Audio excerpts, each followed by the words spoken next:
MP Mithun రెడ్డిని కేవలం పెద్దిరెడ్డి రామచంద్రారెడ్డి చంద్రబాబు నాయుడును ఆయన కాలేజ్ టైంలో ఈయన ఇద్దరు కాలేజీలలో స్టూడెంట్గా ఉన్నప్పుడు ఇద్దరు కలిసి చదువుకున్నారని, ఆ కలిసి చదువుకున్నప్పుడు పెద్దిరెడ్డి రామచంద్రారెడ్డి చంద్రబాబు నాయుడు చెప్పుతో కొట్టినాడు అని చెప్పి.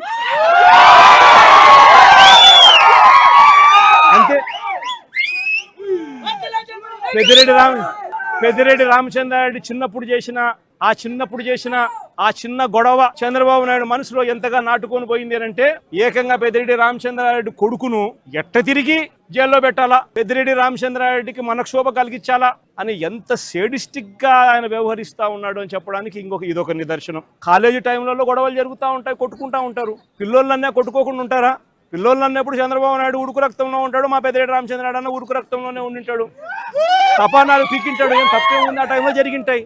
ఆ జరిగిన దాన్ని గుర్తుపెట్టుకుని సేడిజంగా ఇన్ని సంవత్సరాల తర్వాత కూడా ఆయన కొడుకును కూడా జైల్లో పెట్టించాలని చెప్పి ఇంతగా తాపత్రయపడతా ఉన్నాడంటే చంద్రబాబు నాయుడు, ఈయన మనిషిలోని విషం, ఈ మనిషిలోని రాక్షసత్వం ఎంతగా ఉంది అని చెప్పడానికి ఇదొక నిదర్శనం.